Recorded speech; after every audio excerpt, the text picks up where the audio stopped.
En esta segunda clase veremos los conceptos de ciencias, creencias, conocimientos y ética, cómo se relacionan entre sí, basándonos principalmente en el libro de Carly, el cual a su vez hace referencia a un artículo de Charles Peirce, un semiólogo lógico estadounidense, eh, que tiene un artículo llamado La fijación de las creencias.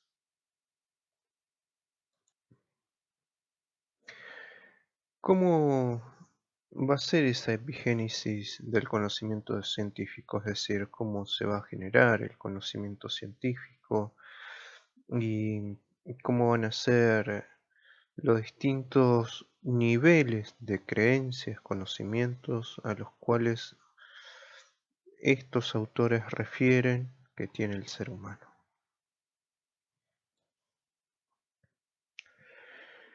La opinión como una... Todos tenemos opiniones, pero ellos lo toman como una función fundamental de autorregulación. ¿De autorregulación de qué? De la vida del individuo, de la vida autónoma de ese individuo. Sin esa autorregulación, en todo sentido, no se podría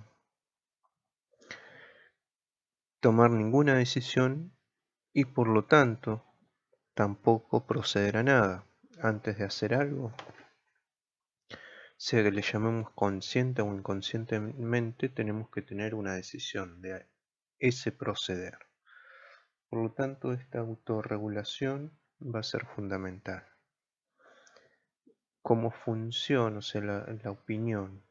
Ahora después vamos a ampliar un poquito. También la opinión es una creencia, un tipo de creencia no científica. Habíamos dicho que era doxa, pues si no nos vamos a empezar a confundir con los términos.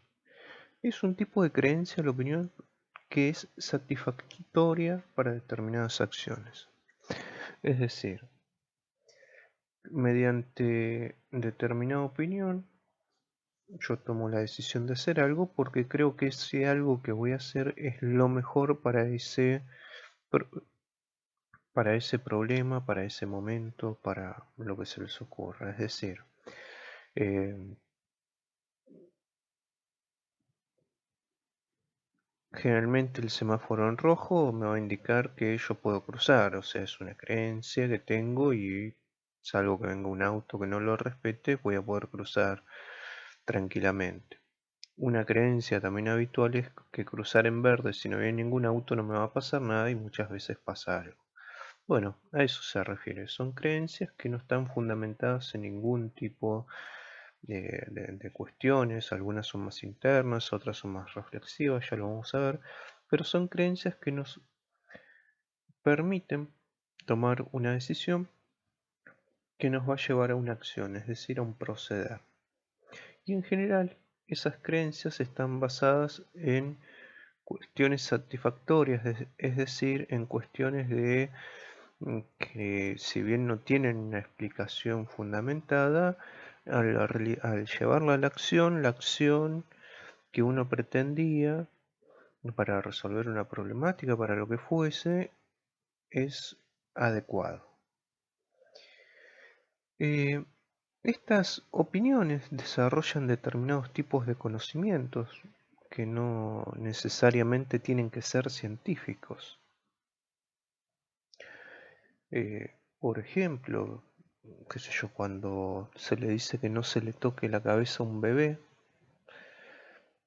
y popularmente se dice esta cuestión, eh, uno puede decir es una opinión, es una cosa de grandes, qué sé yo, pero habiendo estudiado anatomía sabemos que ahí hay una fontanela. Entonces, si uno le toca la cabeza al bebé, no tiene los huesos desarrollados, hay una membrana, digamos, depende de cómo lo toque, le puede hacer algún tipo de daño. Entonces es ese conocimiento no científico, bueno, tiene una base, que uno puede explicar qué puede suceder, ni por qué, etcétera, etcétera, pero lleva un determinado tipo de conocimiento que se puede llegar a instaurar. Puede haber otro, después vamos a ver que hay distintos niveles, puede haber un conocimiento más personal de determinada cuestión. Eh, Así que bueno, pero eh, ¿cómo surgen estas opiniones que nos permiten la autorregulación, tener creencias y generar algún tipo de conocimiento? Surgen a través de una problemática que va a necesitar una respuesta y esa respuesta va a tener que ser satisfactoria, ¿sí? Entonces, en este tipo de respuestas satisfactorias vamos a generar opiniones. Acá en este cuadro ustedes lo pueden ir viendo, leyendo, que tiene que ver con lo que estamos diciendo, cómo se relacionan estas cuestiones. Y mirándolo ahora, tal vez las acciones nos lleven a nuevos problemas, así que ahí se podría agregar una flecha. Pero se va entendiendo esto de que no necesariamente el conocimiento tiene que ser un conocimiento científico para resolver una determinada problemática. Eh, y además, si no, no hubiéramos podido, hasta que no hubiese ciencia, no hubiéramos sobrevivido. Así que bueno, ahora vamos a ir viendo cómo se desarrolló todo esto.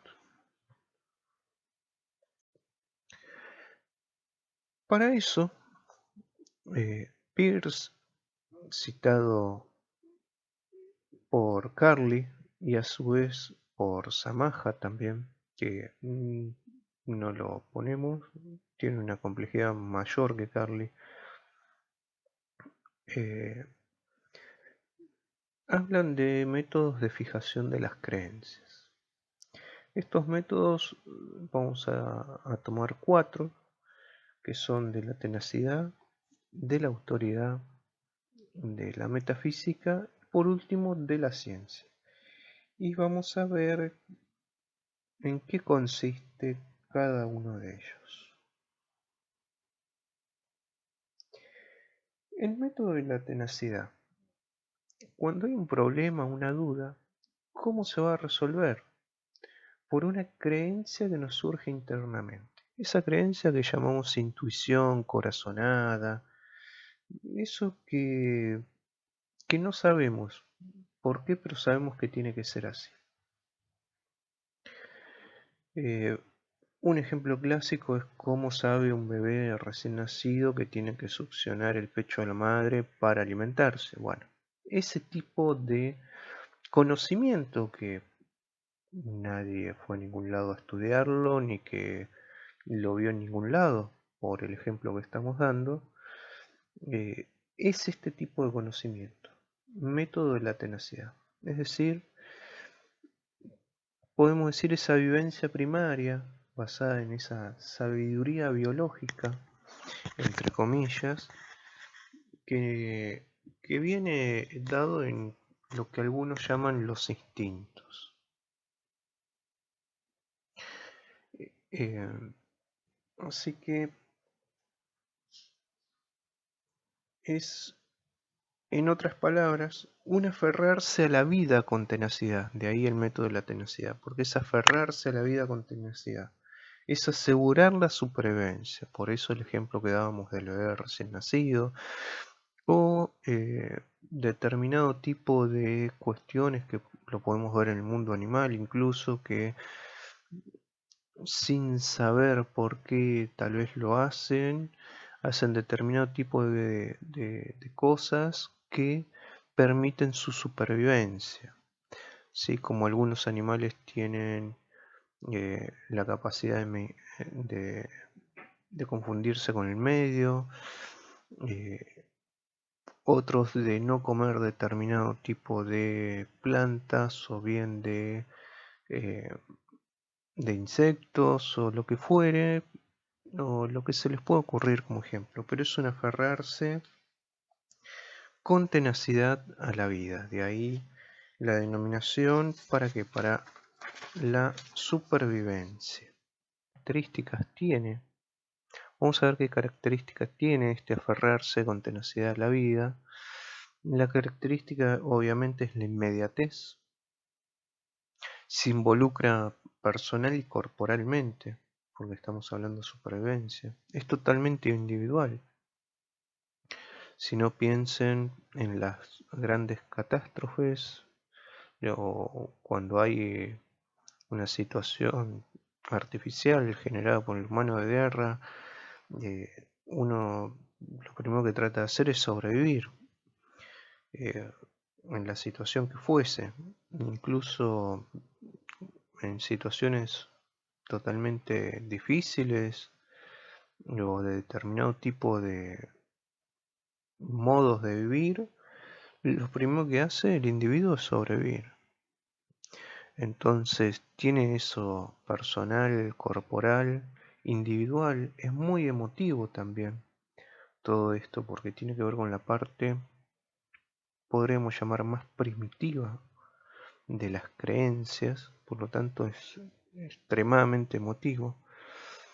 Se resiste al cambio de modo individual porque tal las cosas como la conocen le asegura un modo de accionar satisfactorio. Si hay un cambio, tal vez no sea así. Se responde de manera total, es decir, es holístico, no tiene una respuesta parcial. Y no hay un pasado, es totalmente el ahora, el hoy. Así que estas son las características de la tenacidad. Lo podemos pensar tanto en el ser humano en situaciones de las primeras días de vida, en situaciones extremas de vida, o bien en otros vertebrados o en otros seres vivos. También pensemos cada uno de estos elementos que la caracterizan, los podemos llegar a encontrar. Ahora, ¿cómo podemos traspasar esta inmediatez, este individualismo, esta emotividad, esto que nos hace solo lo corporal? Mediante la estructuración del lenguaje, que va a ser la primera ley estructurante. La primera condición estructurante en el aparato psíquico es el lenguaje. Todos ustedes ya han cursado anatomía 3, así que funciones cerebrales superiores, estamos hablando. ¿Por qué decimos que es la condición estructurante del aparato psíquico el lenguaje? Porque es la estructuración simbólica de la realidad. Es decir, esto tiene que ver con la semiótica, que su padre es Peirce precisamente, o bien con la semiología. Esta estructuración simbólica de la realidad nos permite hablar de algo en ausencia de ese algo. Es decir, por ejemplo, nosotros no es el mejor momento para dar tal vez este ejemplo.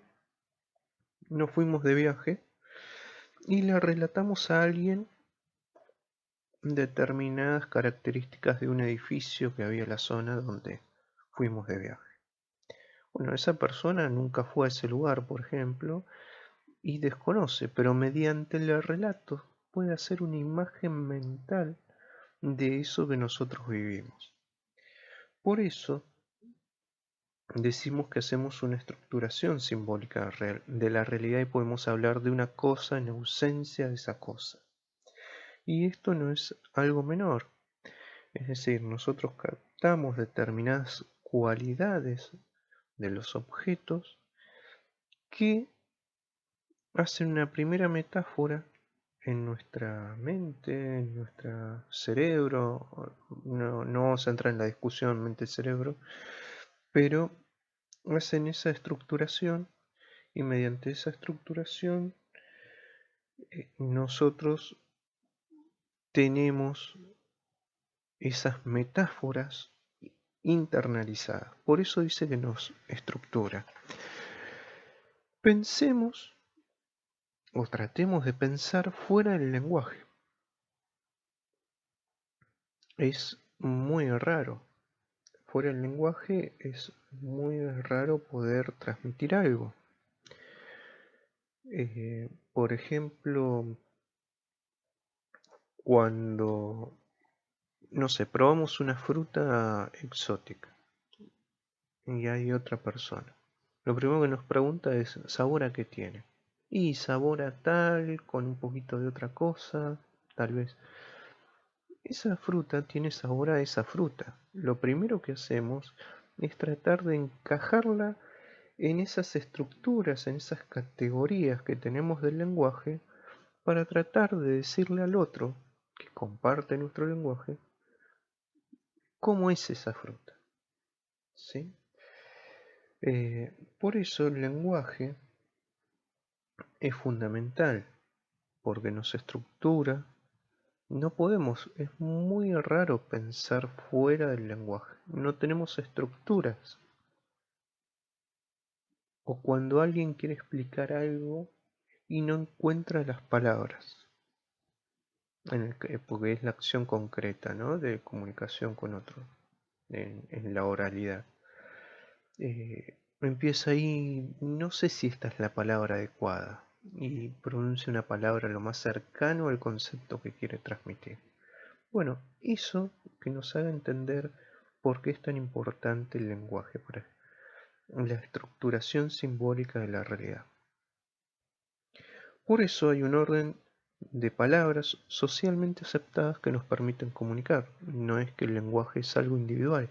Acá ya estamos rompiendo con el individualismo. Es decir, que para que haya un lenguaje tiene que haber otro. Por lo tanto, esto da el salto de lo biológico a la significación. Luego, los signos, que son sustitutos que provocan una misma respuesta, nos van a llevar a una conducta semiótica. Es decir, los signos, la grafía, la escritura, o puede ser cualquier otro tipo de signo, sustituye el hablar o sustituye la cosa. Por ejemplo, si yo dibujo un tipo de grafismo básico, ¿no? Si yo dibujo un arbolito, saben a qué me estoy refiriendo. Si escribo la palabra árbol, a cada uno de ustedes se les va a aparecer mentalmente un árbol según la estructuración simbólica que tengan de esa palabra árbol o de ese dibujo. Entonces, por eso decimos que el signo es un sustituto que provoca la misma respuesta que tener un árbol enfrente. O un, ¿sí? Eso es una conducta semiótica. Es más, este autor dice, una palabra sin pensamiento es una cosa muerta, y un pensamiento desprovisto de palabra permanece en la sombra. Es decir, uno puede tener muy lindos pensamientos, pero si no lo puede ubicar en el lenguaje, a través de una lengua para comunicarse, es muy difícil. Y sí, eso es permanecer en la sombra. Por otro lado, tenemos la segunda ley estructurante, que es del aparato psíquico, que es la prohibición del incesto. Esta es lo propuso un antropólogo que falleció no hace mucho, Levi Strauss, que se dedicó a hacer el estudio de poblaciones tribales y demás. Y él propone que todas coinciden en esto, los pequeños grupos humanos coinciden en esto. Después Kant, aunque no hayan tenido relación, es lo que Kant llama la ley moral en mí. ¿sí? Y esta prohibición del incesto es la que va a permitir la organización social y otras leyes posteriores. ¿Por qué? Esta prohibición va a permitir agruparse en familias, en clanes, en tribus, etc. Esta segunda ley, sumada a esa primera ley, nos van a permitir formar las primeras comunidades humanas, estas estructuraciones del aparato psíquico. Sin esto piensen que es muy difícil comunicarse, representar, generar comunidades. Así que esto nos lleva, al método de la autoridad, permitiendo esa formación de familias, clanes, tribus y esa estructuración simbólica de la realidad, ¿sí? Ese salto de lo biológico a la significación,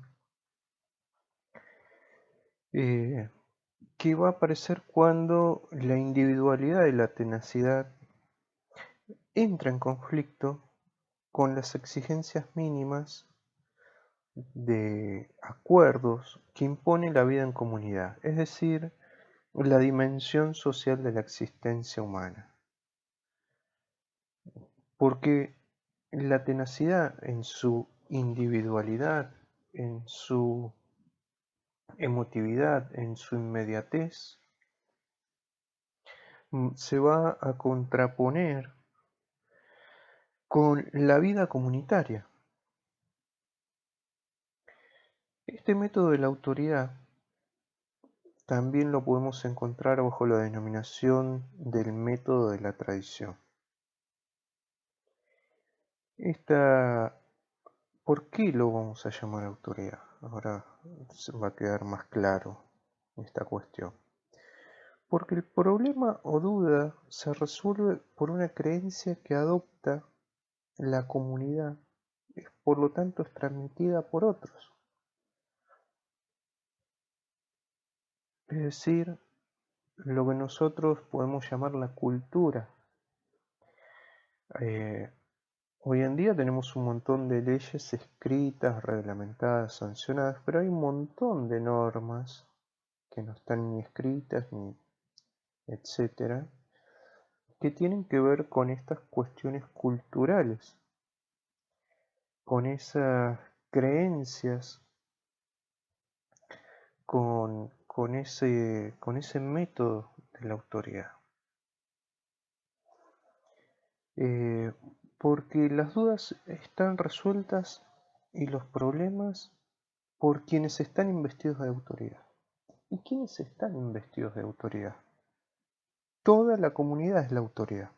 O sea, en este método, cada uno de los que forman parte de esa comunidad tienen la autoridad para decir cómo es.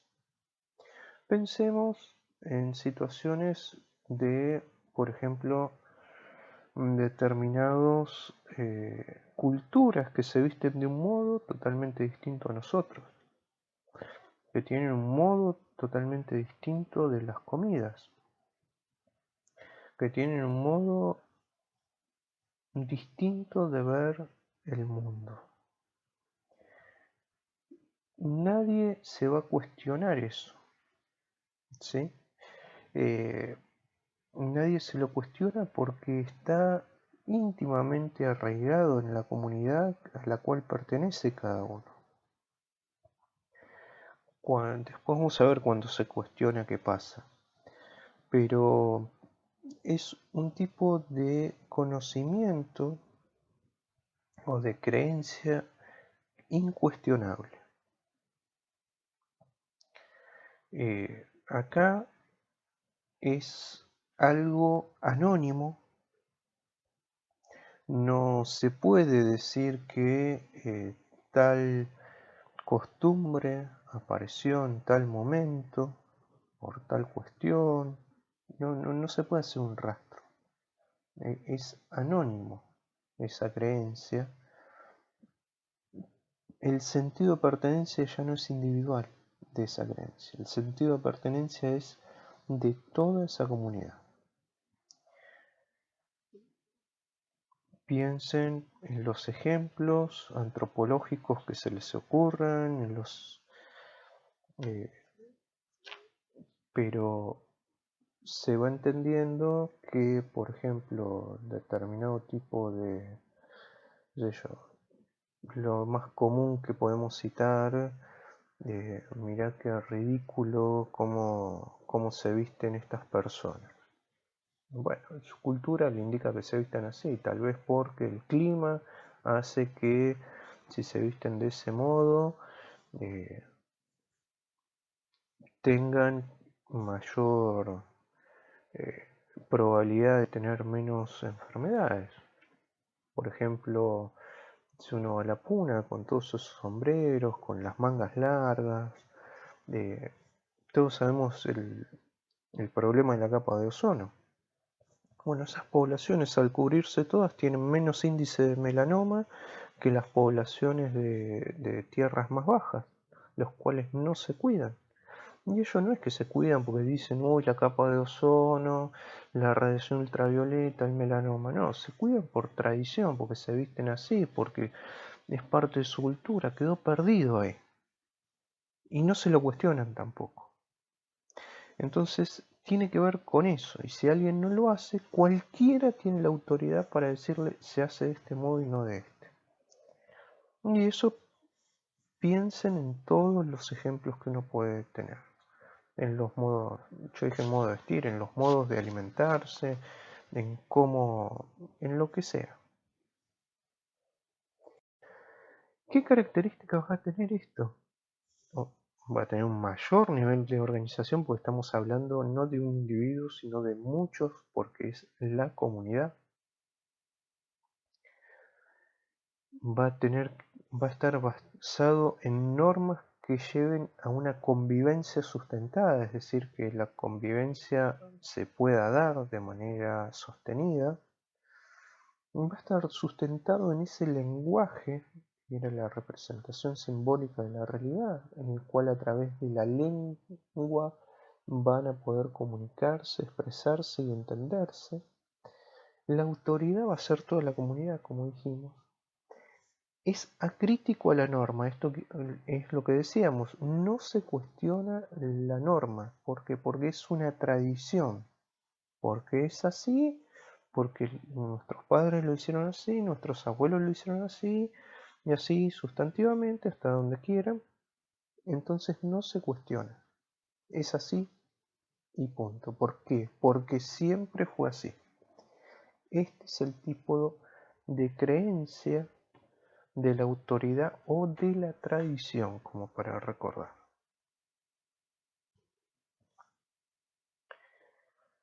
Con las ciudades-estados, al menos en lo que nosotros nos refieren siempre en nuestros estudios en la Grecia clásica,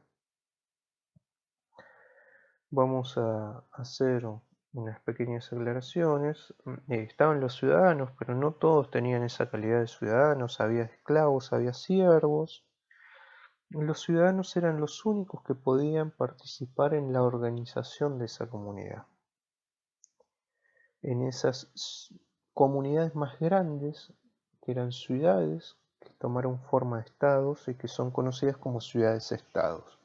¿Por qué hago esta aclaración? Porque si el ciudadano tenía tanto siervos como esclavos a los cuales se les indicaba la tarea que tenían que realizar para la hacienda, para la labor que fuere, él tenía tiempo ocioso. Siempre se critica el ocio, pero gracias al ocio el hombre tuvo tiempo para reflexionar. ¿Para reflexionar a qué? A pensar en esto que hablábamos del método anterior, en esa norma que da la comunidad, que es acrítica, para pensar en esa norma que está basada en la tradición. Entonces, si acá comienza un conocimiento reflexivo, ¿sí? Ese conocimiento Cuando hablamos de conocimiento reflexivo nos referimos a un conocimiento que tiene que tener coherencia interna y a su vez no es contradictorio en sí mismo, que es propio de la filosofía y de la metafísica. Es un pensamiento abstracto, es decir, es un pensamiento lógico formal. Este conocimiento y este ocio que nos permitió ese conocimiento reflexivo, para estas comunidades mucho más grandes se tenía que debatir, es decir, tenía que haber un lenguaje, comunicación a través del habla, pero cada uno, acá vuelve la individualidad, cada uno podía opinar, podía decir una opción a un determinado problema para resolverlo dentro de esa gran comunidad. Pero aparece algo, que eso tiene que estar, esa opinión no es algo acrítico, sino que es algo reflexivo, que tiene que estar basado en normas más generales. Es decir, que va a tener que fundamentar porque quiere que toda esa gran comunidad, esa ciudad-estado, vaya en determinada dirección y no en otra. ¿Se entiende? Porque hablamos de la... Y eso se daba en el Ágora, que era esa plaza donde se encontraban a discutir, que luego dio a lo que hoy podríamos llamar traspolado el Congreso, ¿sí? Ese lugar de debate donde se debaten las grandes problemáticas y cómo resolverlas. Entonces acá ya la comunidad en realidad no es por tradición, no es por comunidad, sino que aparece una nueva figura, el Estado. El Estado va a ser la autoridad suprema. Y las normas que va a tener ese Estado va a estar no por una cuestión acrítica, sino que va a ser bajo normas reflexivas, y esas normas van a estar escritas, y esas normas escritas, reflexivas, discutidas, fundamentadas, van a ser las leyes.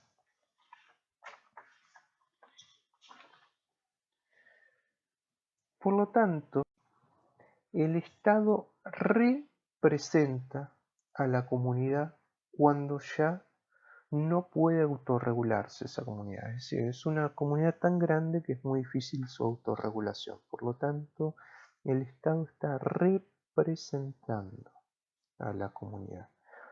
Por eso ya no es cada individuo que participa, sino que se necesitan representantes ante ese Estado que va a representar a la comunidad. Esto nos lleva al método metafísico, ¿sí? También llamado de la reflexión. Tiene similitud con la tenacidad que cada uno hace el examen y toma la decisión, pero difiere que no adhiere a creencias que le nacen internamente, a la intuición, a la corazonada, sino que las tiene que fundamentar. Es decir, el problema o duda se resuelve por una creencia considerando alternativas planteadas, objeciones planteadas a esas alternativas, fundadas en principios generales y también deducibles de principios generales, tienen que ser las creencias. Miremos la complejidad que tiene esto en relación al anterior, es decir, deja de ser acrítico y pasa a ser totalmente crítico. Es decir, las creencias consideran las alternativas, las objeciones, y tiene que ser fundamentado. Se elige, ¿cuál se elige? Porque cada uno puede dar muchos fundamentos, alternativas, cada uno puede objetar la del otro, etc. Entonces, ¿cómo se elige? Se va a elegir la más razonable, la más explicativa y la mejor fundada de todas estas. para resolver la duda o el problema, ¿no? Las características que va a tener, como decíamos, es un pensamiento reflexivo, que tiene que tener coherencia interna, no contradictorio. El Estado va a ser la autoridad suprema y las leyes, como decíamos previamente, emanan de la reflexión, el debate y el examen público. Ya no es algo anónimo, acrítico, ni tampoco totalmente personal.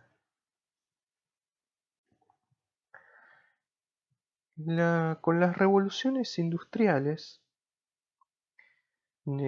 se necesita no solo todas estas cuestiones que estábamos mencionando sobre que se elige mediante el más razonable, el más explicativo, el mejor fundado, sino que tiene que tener algo, una característica fundamental, esa creencia, que va a ser la eficacia. Las revoluciones industriales ponen en juego, ya no se puede estar debatiendo, reflexionando, sí se puede hacer, pero en otro contexto, en otro ámbito, en otros tiempos. La industria necesita algo concreto. Si yo hago esto y esto, voy a tener como resultado esto. No es que una vez me puede dar una vez puedo llegar a ese resultado y otra vez no. Necesito algo que me dé una creencia, un conocimiento eficaz. Por eso las revoluciones industriales van a marcar esta ruptura con la reflexión metafísica en cierto modo.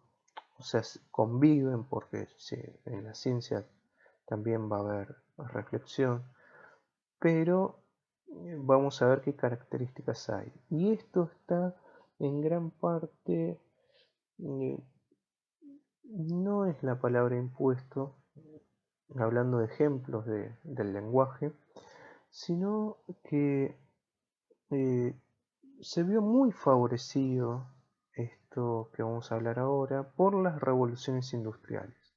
El contexto que da social, eh, a nivel del conocimiento, etc. Al fin llegamos al método de la ciencia. Eh, en los otros métodos teníamos que era individual, en la tenacidad, lo biológico, después teníamos la comunidad o tradición, que era crítico, y habíamos el previo a la ciencia, que era el metafísico, el de la reflexión, el estado. Pero todos esos métodos mantienen la duda al margen de un modo limitado. Es decir, que siempre hay un margen para la duda. ¿Esto qué va a hacer? Arruina su certeza. Cuando arruina su certeza, ese método necesita cambiar o necesita encontrar un método más certero o mejor.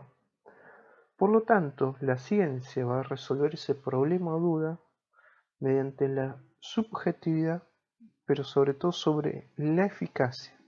Con el surgimiento de la subjetividad va a estar muy relacionado a ese conocimiento basado en la eficacia.